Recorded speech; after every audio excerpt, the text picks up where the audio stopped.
What's up, everybody? Welcome to another episode of the Compulsive Podcast. I'm your host, Peter Whittam, and your other host is... Hi, I'm Jeff Pato. I think we'll just go... I don't know why this was suddenly like... the hardest question I don't ever. know how to introduce myself on this podcast Yeah. anymore. Yeah. This week, we are talking about App Store presence, which can be as simple or as complicated, I guess, as you want it to be. But there are some rules that you have to fall in line with, and also just some pretty good common sense. So we're going to dive into it here. But first of all, Jeff, we've got to do the obligatory thing everyone does. What did you do this week, sir? I've been finally getting back into developing some of the other apps that I have on the App Store ever since releasing Bark. That's kind of been my main focus. And I've gotten a little bit back into updating Black Highlighter.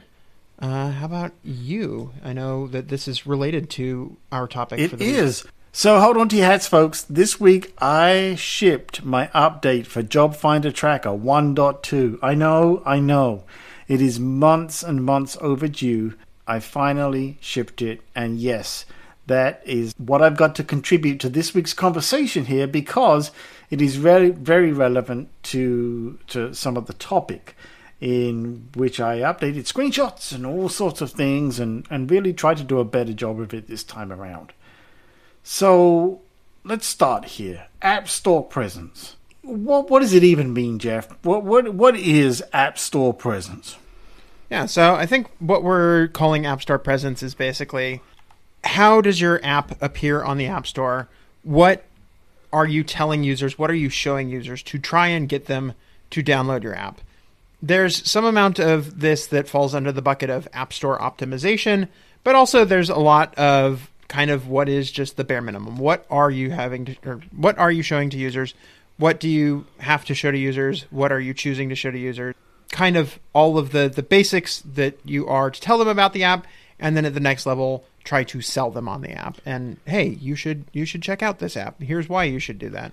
Yeah, now there are certain things, and this is one of those. Again, you can put as little or as much effort into this as you want.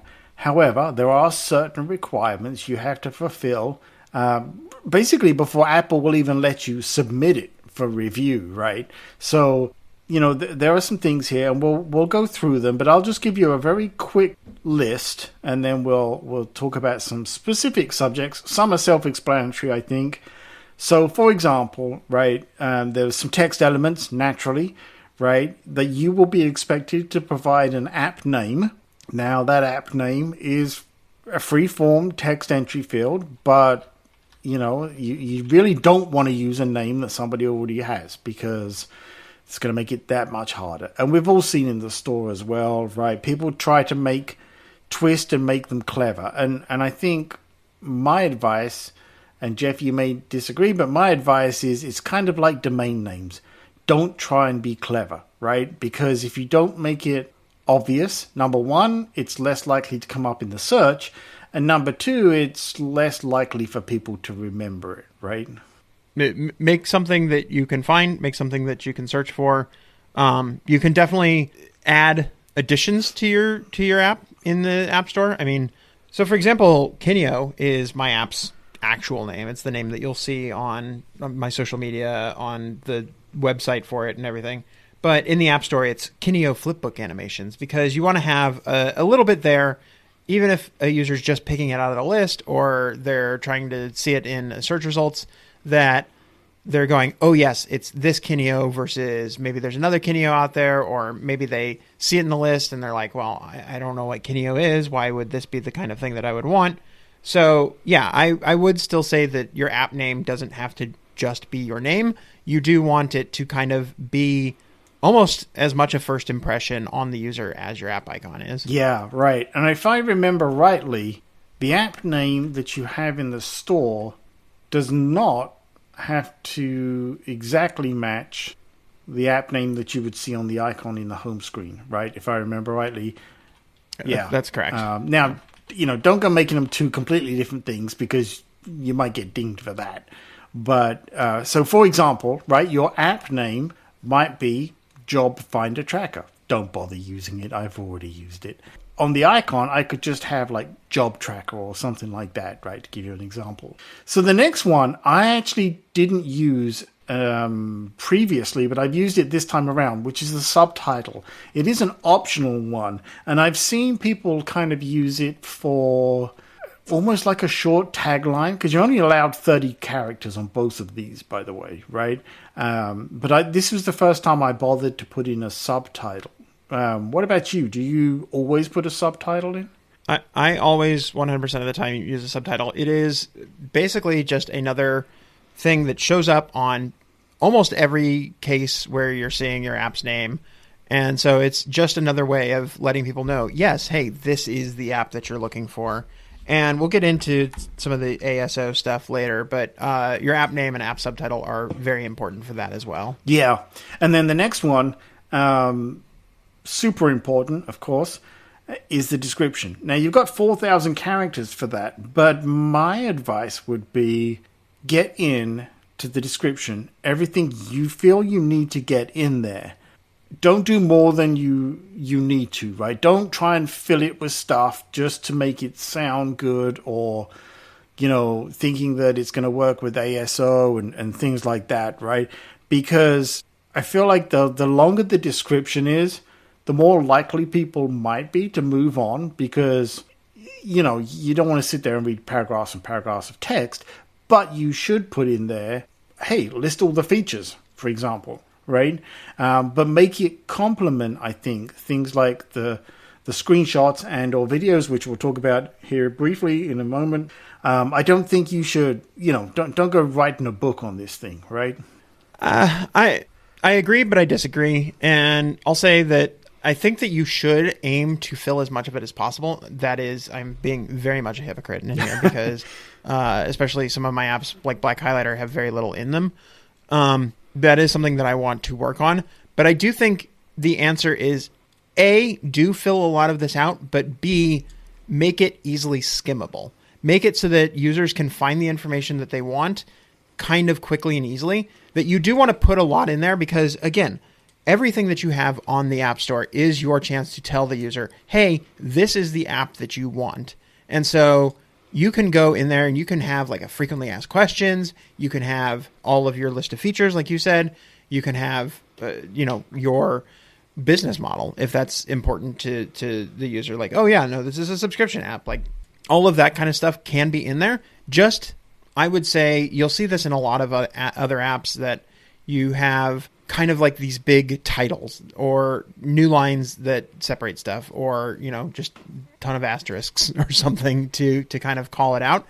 Have good, easily skimmable headlines so that, yeah, you're right in that you don't want to be reading it paragraph by paragraph and reading a whole book in here.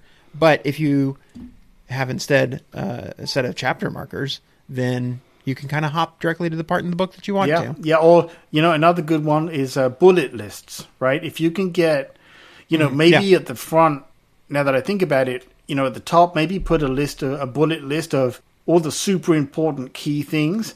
And then if there are some that you really want to focus on, go into some details underneath, maybe something like that. But it actually is surprising how quickly you could fill 4,000 characters if you tried. Yeah. Right.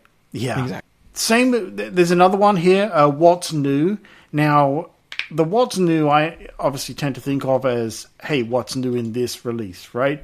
So whilst you've got whilst you've got 4,000 characters, unless you've done massively extensive work, I would imagine you're probably not going to, overfill this thing, right? So by all means, highlight the new things. Like, for example, in my job Finder Tracker app, I've just added an import resume feature, but I would use the what's new to highlight, hey, this is a big deal, right, in this release. Things like that.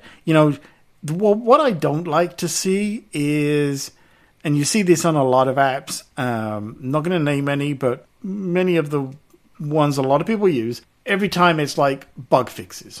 It's nice that you're telling the user, hey, I fixed a bunch of bugs, but it's not really making the user go, oh, this is great. I got to get this, right? It's like a wasted opportunity there is what I think. Hey folks, if you like what you're hearing in this podcast and you want to help this podcast to continue going forward and having great guests and great conversations, I invite you to become a Patreon supporter. You can go to patreon.com/CompileSwift, where you will get ad-free versions of the podcast along with other content. Yep. I do think that the reason you see that and kind of part of this one and why I'll say this one is less important is this is something that at most is going to be seen by people who already use your app. It's very rare that somebody who has not downloaded your app is going to look at these release notes at all. And even the people who do have your app, in a lot of cases, most people have just automatic updates turned on. And so they won't see these notifications either. Yes. Yeah. I think it's good to write them so that if people are really worried about a specific feature or a specific bug, they can go and look and find that information if they need to. So I think there is a benefit to having something here for kind of your most dedicated users. But since this isn't really seen as kind of the main presence of your app, I do think this would be, if you have to find somewhere to slack on a little bit, this might be a place to do it. Now, I agree that, let's say, for example, you've got some bug, right? Your app has a login system, and there was some bug that made it difficult for users to log in the last version, and you fixed it in this one. And you've got a lot of reviews or a lot of complaints mentioning it. That is a good place to point out, hey, look, bug fix hugely fixed this login bug, right? So, take advantage of it there, especially, like I say, if you've got a bunch of reviews or something, or, requests for features from users, that is a good place to put them in there and buy yourself some goodwill, right? And I think that there is a benefit to writing these, even if it's not the App Store that you're writing them for. You can also obviously have these notes on your website. You can link to them from your social media. And so it's good to have these additional release notes just so that you can tell your users about them, but it may not necessarily be something that you're super going to be highlighting on your App Store page itself. Yeah, like, for example, I'm sure many of us do this, right? I have a file. I think it's just a text file. I keep the what's new and the release notes and all that kind of thing. I keep them all for all the previous versions so that I can reference back to it myself. Sometimes it can be like, oh, shoot, when did I fix that? Okay, yeah, it was version 1.7. Yeah. The next one is another important one with I think an interesting character limit. So it's keywords, and you've only got 100 characters. Now you can put in here anything you want as a keyword, but 100 characters fills up super quick. Now, I do understand this is a good way to prevent keyword spam and trying to hijack other people's apps by copying what they've done or, again, trying to be clever, right?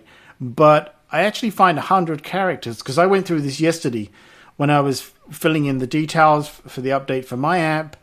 100 characters is not a lot of keywords at all, right? Yeah. And that's especially so considering that when you're entering in these keywords, they've all got to be comma separated, and those commas count as characters too. And the space after the comma. Well, don't include the space after the comma. That's the answer there. Don't include them. There are a lot of ways to kind of optimize this. I think one of the resources that we'll link to later is going to kind of have some of that information for you.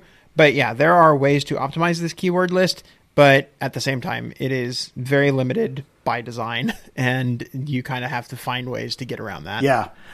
Yes. So when I was doing mine, I was testing out a tool, and we'll get into some of that later, but it was suggesting keywords based on, essentially what I'd filled in already, the description and everything else.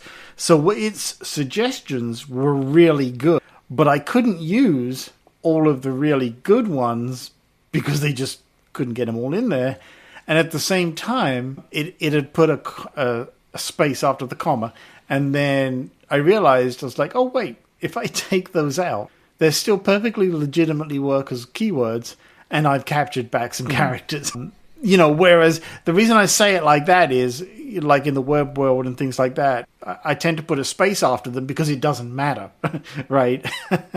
So yeah, that one bit me, and I only got one extra word in, but hell, that could make all the difference, right? I know another important one that a lot of people will overlook is don't pluralize your keywords. Don't have barcodes in there when barcode would work fine. That's an extra S character that you can save for somewhere else. Yeah, so. and that's another one where in the web world it used to train your brain to think the other way. Put barcodes to cover barcodes and barcode, right? So again, when I started doing this, I came in and I'm like, oh yeah, keywords, web, da da da, and then very quickly realized, nope, don't need to do any of that. So those are some of the basic fields that you have for your app. And then you got to get into some of the slightly more complicated, more calculated parts of your app presence. And these two things are kind of like a survey-driven feature. And those are the privacy nutrition label and the age rating of your apps. And for both of these, you kind of go into a section in App Store Connect, and Apple just asks you a ton of questions. They go, do you share any data with third parties? Do you collect any data in the first place? What kinds of data do you collect? What do you do with them? Is it shared with other apps? Is it mingled with other apps? Is it connected in any way to the user's actual identity? They'll ask you a ton of those questions. That's for the privacy nutrition label. For the age rating, they'll do stuff like, does your app have any simulated gambling, simulated violence, that kind of thing? And basically, you'll answer all of these questions, and then Apple will give you a final result at the end of them. Whether that's your age rating, it's a 4+ app versus a 17+ app versus whatever. Your privacy nutrition label, it's a lot more complicated. It'll say, like, here's the individual bits of data that you collect, that kind of thing. But these are very much tools that you only have to go through them once per app, and then if anything major changes, you can't, oh yeah, my app is totally innocent and it's 4, and then you turn it into a blackjack app the next update. Apple will go, hang on a minute, this isn't a 4+ app anymore. But by and large, you don't have to update, or you don't have to touch this again once you've done it the first time. And I really like the way that they've done that, because it takes a lot of the ambiguity out of it, and takes a lot of the guesswork for maybe some people just don't know, right, these answers. And by giving you a series of questions and then essentially generating this for you, I think is a really nice way to do it.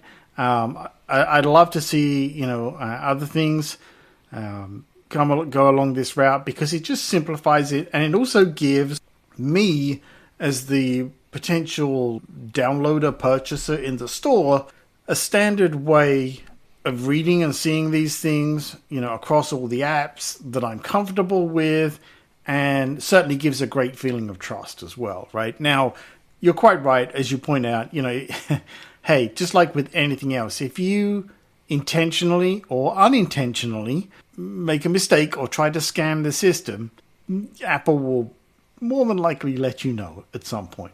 And, like I say, I love the way they do these, especially because a lot of it can sound, if you're new to doing these things, or maybe not very experienced about publishing apps, a lot of it can sound really intimidating when you read through and you're like, ooh, this sounds pretty heavy duty, right? So just doing these questionnaires and getting through them very quickly, I find is actually a really good way, and in some ways a lot easier to get along with than say, like some of the Google Play Store. Yeah, and contrary to some of our other experiences with developer tools, these are very good at having a lot of nice documentation and really explaining everything that you need to know. You get in there and you're like, okay, well, what does tracking mean? And they have a ton of documentation of like, okay, well, this is the exact thing we mean by tracking or by collecting or by whatever. This is what we mean by user data versus identity data, rough location versus precise location, that kind of thing. That they are very good at saying, no, this is exactly what you're collecting, or this is exactly what you're not collecting, and helping you to answer these questions. It's not something where they're like, well, I don't know, just put in whatever, and well, maybe you got it right, maybe you didn't, and we're only going to figure this out at review time. Yeah, Yeah, I think once you've, a lot of this, once you've done it a couple of times, you get the flow and feel pretty confident with it, and you know what's coming. And also, once you've done this once and passed app review, from then on out, you're, for the most part, probably tweaking, right? And so you've only got to do this hard work once, but next time you do some other app, whatever, this becomes very comfortable very quickly. And there are some third-party tools out there, again, we'll talk about them later, that help you work with a lot of this stuff. So you don't have to necessarily do it in App Store Connect, but I think it is, it's worthwhile doing it in App Store Connect to begin with when you're first starting out and learning the portal and learning how this works. But again, we'll talk about that a little bit later on. What's up, everybody? I want to tell you about Clean My Mac by MacPort. Now, I have been using this for years, so many years that I don't even remember at this point. But if you're a Mac user and you don't have this tool, trust me, you need it. So let me tell you what you can do with this. Now, when I open up the application, not only is the UI absolutely gorgeous, but I run SmartCare, and all I got to do is open the app, click on SmartCare, and hit the scan button. Now, when I do that, what's going to happen, it's going to analyze my system, and it's going to go through, and it's going to look for junk. It's going to check to make sure that I don't have any malware or anything like that on my Mac. It's going to run some performance checks. It's going to go through and check for application updates.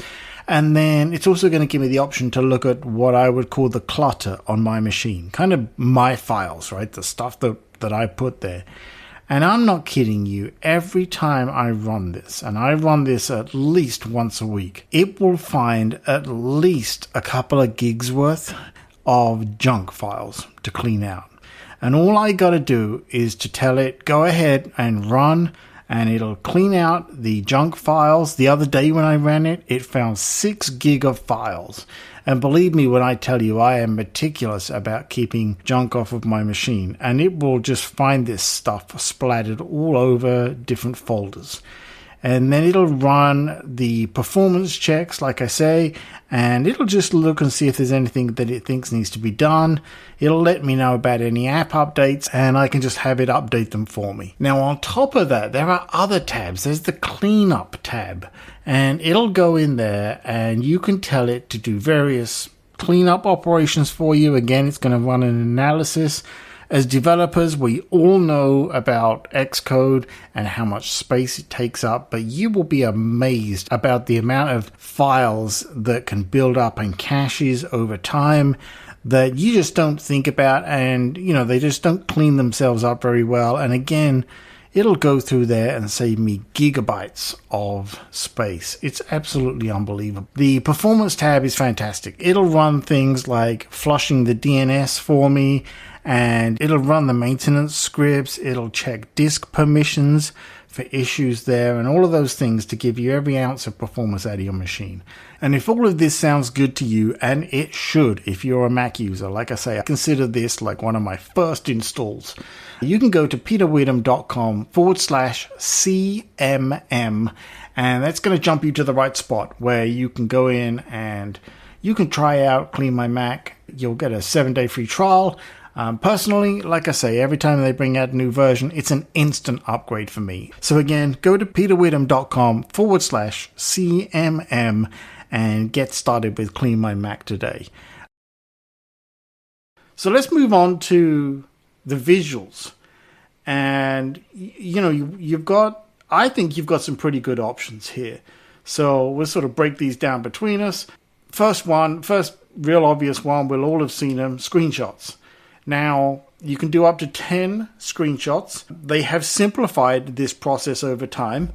It used to be that you had to provide a whole bunch of different sizes for a whole bunch of different devices. And of course, as the iPhone range grew and the iPad range grew, it got to be a real, frankly, pain in the butt, because you're like, oh my God, because you have to very much meet the requirements here, even down to the pixel size of the file, which, believe me, folks, it sounds easy to begin with, but I don't know about you, Jeff, but I've done this so many times in the past. Then you upload them and you're like, crap, I'm like 1 pixel off in one direction, and it won't accept it. And yeah, it wasn't even just pixels. It was like the content of the images as well was always super weird. You know, if you were doing even entirely custom screenshots that have, you know, the text over them and they've got the backgrounds to them, and then you have like your app framed inside of a phone on the thing, one of the things that they would ding you for is, oh, well, on your large size images you have the notch on your iPhone, and then on the small size images you also still had the notch because you just copied and pasted them. And oh, actually the small size image, it needs to have the whole like little forehead icon. You can't show a notched iPhone on the smaller screen size. And it was just like, why do we have to do all of these? And it was even more hilarious on the iPads, where it was like, okay, well, the iPad looks almost identical. If you like simplify it enough, it looks almost identical between the two, as long as you just like don't ever show the bottom of the iPad. And so that was the trick that I got away with for the longest time. It's just like, oh yeah, you're just showing the top part of the iPad and you cut off the bottom so that they can't see that you don't have a home button. And it works great for that. I was going to say, people tend not to notice, like, you know, where the power button is on the side and the volume buttons. But as soon as you start putting in the home button on devices that don't have the home button, or the reverse, suddenly people get real touchy about this. Yeah. And so, thankfully that is now no longer the case per device family, I guess. So you need 1 screenshot size for the iPhone, 1 screenshot size for the iPad, 1 screenshot size for the Apple Watch. Presume the same is true for the Mac and tvOS. I don't have any tvOS apps. I don't know. Yeah, I don't know. Does anyone have any tvOS?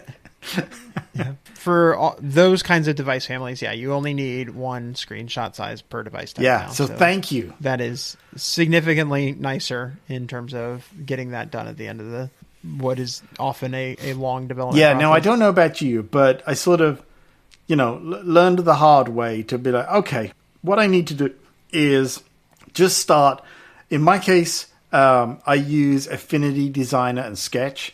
So I made myself the pixel perfect templates, and I go to those every time. And so it's like, here's my space, fit them in there. Great. Export 1-to-1. I should be good to go. Yeah. And that is my tip as well. I know we're going to get into tools a little bit later, but you can, in theory, and what Apple even like originally said, like you should do, is just take a screenshot of your app and upload that. It's much harder to do, really honestly, and B, like doesn't look as good as just taking your screenshots at whatever size you want, putting them into a design tool like Sketch or Figma or Affinity Designer or whatever, and kind of just placing them pixel perfect, how you do there, add whatever text, add whatever backgrounds, add whatever that you want in these, to do it that way rather than just try to, take a bunch of screenshots. It honestly is easier. You're going to get better results, and it's going to be nicer overall to just do screenshots in a design tool than to do them in your app. And also because depending on the app or game, or sort of using app in a very broad sense here, it may not be possible to get screenshots that really tell the story of what the app does and how it does it, right? I mean, okay, if you've got, like your app has a form, by all means do a screenshot of the form. It's pretty self-explanatory, right? But it doesn't, for example, say, why am I doing this? Right? So, on the surface, images and also videos, you can have 3 of those, sounds very simple to do. And in a sense, you can do it and foul very easily. But to tell a story from those, or to convey whatever you're looking to convey, functionality, whatever, it's actually a lot harder than you think, which is where it circles back to, again, like I was saying about that description, right? Try to use them together, right? Maybe your bullet list in your description is your screenshots with more details underneath. Try to make them work together, right? Now, you mentioned the app preview videos. These are an additional thing that you can offer in the app, and that's just some quick, short, same dimensions as your screenshots, but short, I think up to a minute videos. I should look that up before I say that. Hold on. I want to say 30 seconds, but...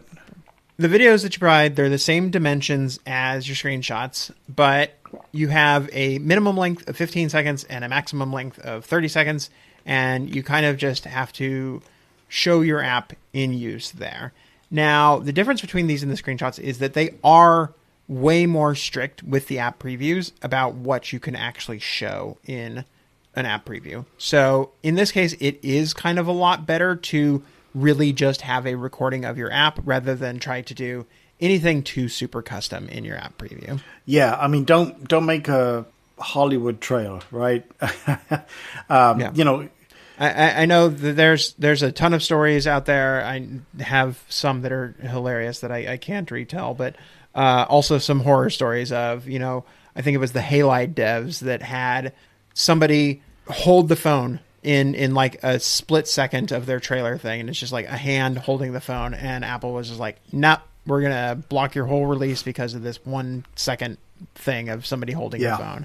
And it was just like, no, they are way stricter about what you can and cannot show in an app preview than they are in it's interesting, right?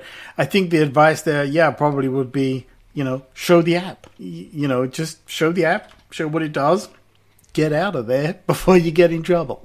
And then, you know, the last visual here, it may sound obvious, but the app icon, right? You know, hey, you've got the app icon in the app, right, in your Xcode project. Make sure you have a really nice, good, clear quality image for your app icon, because hey, the first thing people are going to do if they download your app is try and find the icon on their home screen, right? So make it easy for them. Okay, so after you have your basic presence, there's kind of this market of App Store optimization where you're really saying, okay, I've got what I want to just tell people about the app, but how can I really sell people on the app? How can I promote my app to people who don't even really know what they're looking for, who know that they want an app that kind of does this thing, but they don't know that they want my app? How do I really get across to people, or how do I really get my app in front of people? Yes. And Peter, do you have any suggestions for where people might learn more about that? I do. Now, up front, we will both happily say we are not experts on this. If we were, we probably wouldn't be doing this. We'd be retired and rich somewhere, right? Yeah, so there is a ton of different resources out there. I'm going to highlight a few. You know, let's talk about images, first of all, for inspiration. So you can literally dive into search engine of choice, of course, and search for App Store screenshots and things like that. However, there are a lot of places dedicated to showing good design. And one of the ones that I like, and I'm a member of, although I don't put much on there, is Dribble. And we'll put a link in the show notes because it's Dribble, but with some extra B's in it. It's the best way to put that. And, you know, there's a lot of really good, very talented designers on there, and you can draw a lot of inspiration from that. Now, the other thing you can do here is, you know, go look at your competition or what you think your competition may be. So how do you figure that out? Well, you know, the most obvious way is to say, what is my app? What does my app do? Now go search on the App Store or on the web for those kind of apps and see what they have done. Now, don't just flat out copy them, right? That's not going to get you anywhere. If anything, it may get you in trouble. But you can certainly draw from what they have done, right? That is a good resource. Find the ones where, you know, you resonate with it and they've done a good job and it's a very popular app, for example. And then also, you know, finding some of the things that maybe you don't want to do. Now, along with that, while we're talking about the visual side, remember some of the sort of the, you know, it wouldn't hurt you to learn some basic design rules. Now, for example, right, one that I think a lot of folks know, but, you know, hey, there's a lot of folks who don't. don't use a whole bunch of different fonts on your screenshots, right? Limit it to, personally, I like to limit it to 1 or 2. I think 3 is generally the acceptable limit. So, learn some design skills. You don't have to get in depth, but they're certainly going to help you on the screenshot. As far as things, again, like keywords and descriptions, again, look at your, what you think is your competition, but also try it. Go to the App Store, put a search word in, see what comes back. If what comes back is nothing like your app, that's probably not a good search word to use, right? So learn from your own searching experiences. Time for a break. Hey everybody, it's Peter Whittam here from the Compulsory Podcast. I'm going to tell you about SetApp. SetApp is a service that provides a subscription fee of just $10 a month, and you get access to over 200 Mac applications, and it's also available now on iOS as part of that deal. I use the service because it just has a ton of really good first-rate apps that I use all the time. And for me, it's invaluable as a developer to have access to tools for things like APIs, for planning projects, writing emails, writing documentation. And you can get all of these things, including database apps, all of that kind of stuff, right there on the SetApp service for just $10 a month. You can use as many or as few applications as you need. If you're interested in checking this out, go to peterwhittam.com, peterwhitham.com/SetApp, SETAPP, and you can see the details there. And it's got a link that you can go over and start using the service and see how it works out for you. I strongly recommend this to every Mac user. Break time over. Along with that, there are a mountain of tools out there. I've just started using one. I'm trying a few, and maybe we'll dive into them and talk about them in a moment. Take advantage of those tools. Of course, AI is another thing now that's getting a lot of use, and it can be useful for generating, I'm going to say, keywords. I'm not a big fan of using it just, copy and pasting out of this AI chatbot for your text, because as we'd mentioned in a previous episode, everybody can spot the text right now that AI tools has done, and you're like, oh yeah, but you can use it, right, as somewhere to start from. So maybe take a chat tool, pick one of your choice, put in what you think is a good description, and then let it work through it, right? And see what it comes back with and adapt it. Another good one, very popular one, Grammarly, right? To make, it's kind of important to get good grammar. So Grammarly is a good one that I use for just checking that what I meant to say and what it actually says is the same thing, and things like that. So there's a lot to do in App Store optimization. You can, it's just like web optimization. You can specialize on this thing forever, and you can even pay people. Nothing wrong with that. But I think it's a good idea for you to learn to do it yourself, and it's going to be painful at first. And you probably won't get it right. It'll take a few hits. But that's why you can go back on your next release and tweak these things. So, Jeff, what are your thoughts on this? Yeah, as you said, neither of us are experts, but I do know that there are experts out there that can help you with this kind of thing and help you learn this. There are people out there who are sharing these tips and tricks. I think my big two that I will reference is Ariel from App Figures. He does a lot of both a YouTube channel and a lot of blog posts about, hey, here are some of the tips and tricks to kind of get your app to show up for the keywords that you want to get it to show up for.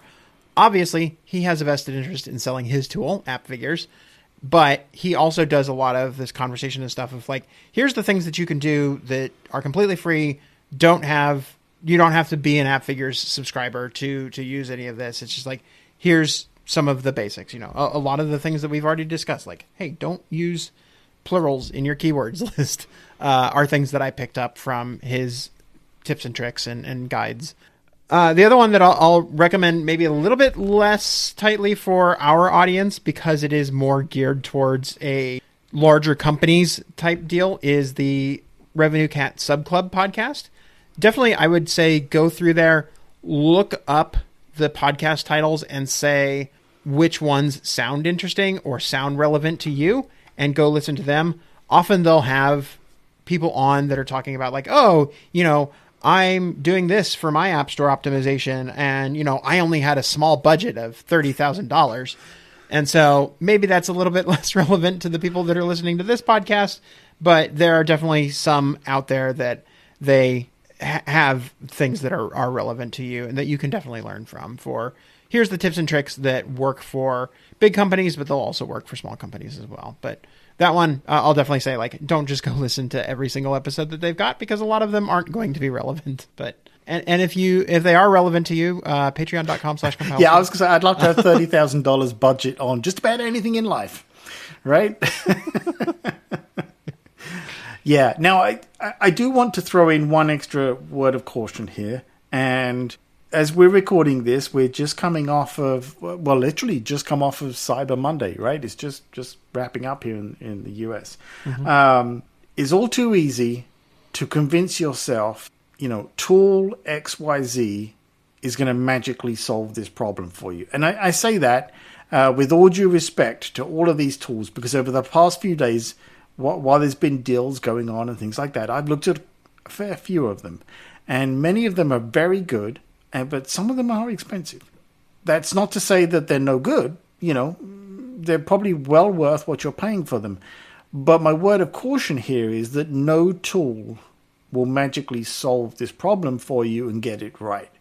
Like we have said about so many things in the past in other episodes, only you know what's right for your apps and what's going to work for you, and perhaps more importantly, what you're comfortable with.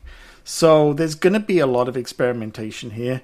It's probably not going to go great at first. What I try to go for is every time I do a new release is I just try to improve it in some way.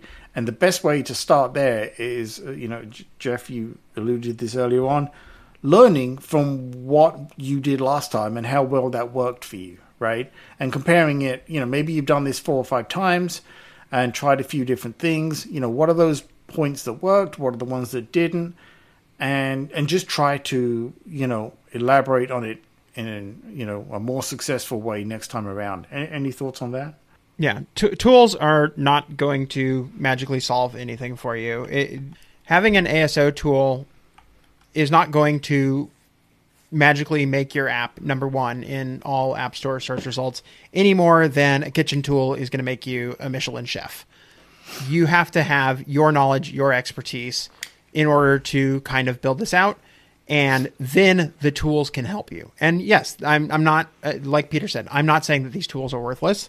I'm saying don't go into expecting, oh yeah, if I just sign up for this tool that I'm suddenly going to be making N,000 more dollars.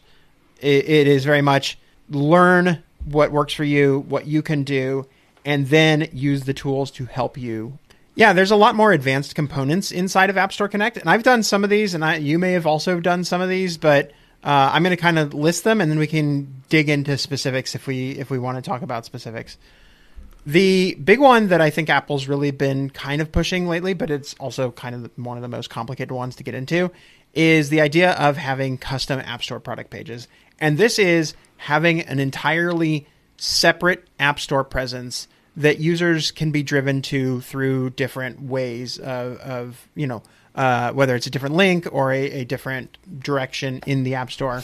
And this is saying, okay, I'm going to build my main App Store presence that people, if they're just coming into the App Store without looking at anything, they're going to see this version. That's what we've been talking about this entire time. But what I could do is I could say I have a special App Store product page for people that are doing some specific thing. So I think the kind of big obvious one might be, say you've got an app that has something to do with sports. Well, we're going to have our main, like, just general sports product page, but then maybe we have a specific page just for baseball fans and a specific page just for soccer fans, that kind of thing, and say, this is the best app for baseball. This is the best app for sport, whatever sport you want to. And so you can kind of drive people to that and say, like, I know that these people are already interested in this sport, so let me show them the version of the App Store that really sells them on why they should get this app for this sport. something that they added to this year is now if your user downloads the app from one of those product pages, you'll actually get a link that is opened the first time that you launch the app, and you can change your app around based on what product page they came from. So say hey, this user likes baseball more than anything else. When they launch the app for the first time, you can go ahead and set them up for their specific sport so that they are taken immediately into the part of the app that you know that they're going to want, because that's the version of the app that got them to down. Now, kind of akin to this is what they call product page optimization. I think a lot of people are going to know this more as just A/B tests, where this is going back towards your generic App Store presence. But what's happening is that you can provide up to 3 different versions of your main App Store page, and Apple will give different ones to different people at random. And what you'll see is you're able to tell, hey, what version of my App Store page is getting more downloads, is getting more views, is getting more people to look at it. And so in that way, you can kind of set up multiple different versions of your page and see which version works best. And that allows you to kind of have more insight into what is or is not working. And so we talked earlier about like making incremental improvements over time to your App Store page. This can be one way of making those incremental improvements without completely ruining every version of your page if you end up doing something that actually doesn't work. Now, it's worth noting that as opposed to the custom product pages, there is a little bit more of a limitation with the A/B tests. You really only can change in your A/B tests the app icon and your app screenshots and previews. You really only get to change a little bit of the visual style of the thing. You don't get to add new keywords. You don't get to have a completely custom description. You don't get to have any of that kind of thing. It is really just little tiny tweaks in trying to see which version of the app kind of draws people in a little bit more. And then there's 2 somewhat similar features that are about promoting your app outside of your app page entirely. And that is in-app events and featured in-app purchases, which is providing information about specific parts of your app. And so in-app events are, hey, we've got some special thing going on, whether that's something in the real world or something in the app, and we want to promote our app in relation to that event rather than promoting our app directly. So, for example, maybe you have a sale going on in your app. You know, it's like we said earlier, Cyber Monday. Maybe you want to say, hey, everything in our app is on sale, and we're going to promote this sale rather than specifically our app. And so this is a way that you can have your individual events show up in the App Store separately from your app as a whole. Alongside that same thing, you have additionally featured in-app purchases. So you could say, hey, here's this feature that you unlock if you get this in-app purchase. You can sell that feature separately from your app as a whole. And if users see that in-app purchase in their search results, then they're able to purchase the in-app purchase right there from the App Store and then get the app, and the app will already have your purchase made. So, for example, you could say, hey, my subscription unlocks feature X.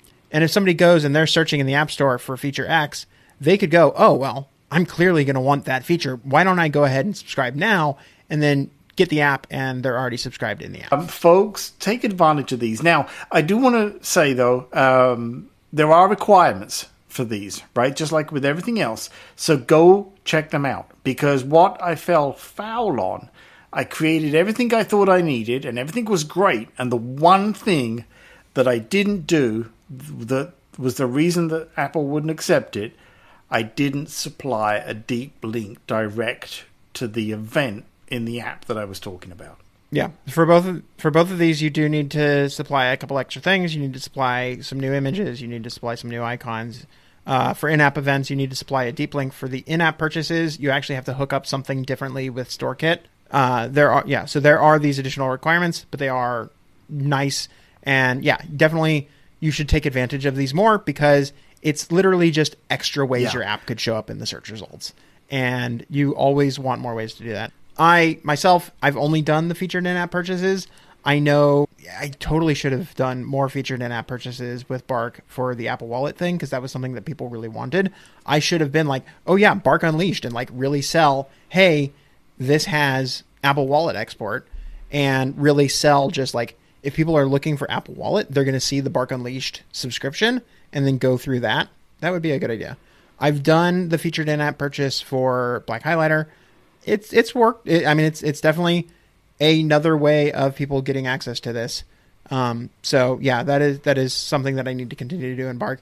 I think I'm also going to do a Bark in-app event for New Year's, just to be like, all of the people whose New Year's resolution is get organized. Maybe they want a thing to organize all their barcodes. Definitely just having these extra ways to kind of get in front of people in the App Store. Super useful. Take advantage of them when you can. It's free. Yeah. Just now, go do it. So this may sound like a lot of work, and it is. And, some of you may be thinking, well, should I bother? And the answer is yes, you absolutely should. Key thing is, do your basic homework first, right? Go through and do all the stuff we spoke about at the beginning. That you may not need to touch some of that stuff ever again, or rarely. So, it pays off there. Taking it up to this next level and doing these extra things here that Jeff's talking about, yes, you could say, well, it's a lot of effort, and yes, it could be optional. Yeah. But that's it. That's what we got for you. I'm hoping, folks, the takeaway you get here from the last 2 or 3 episodes where we've covered different parts of this whole app process, right? Development's part of it. All this is the other stuff, right? I hope that, you listen to all these episodes and take away that you will be rewarded based on how much of this you take into account and try to do a good job on. I say try to do a good job. Any level of effort is better than not doing nothing, right? Simple as that. But we want you to have a good experience, and especially for those folks getting started, maybe people in particular who've never released their first app, we feel like we've given you a good, sensible place to, take lots of notes and think about it, right? Play these episodes a few times, maybe. With that, Jeff, I think we've covered this. So where can folks find you? You can find everything about me that you need to know at cocotype.com, including links to everywhere and you can find everything me at peterwidham.com, and you can find this podcast at compileswift.com and compileswift on all the networks. That's it, folks.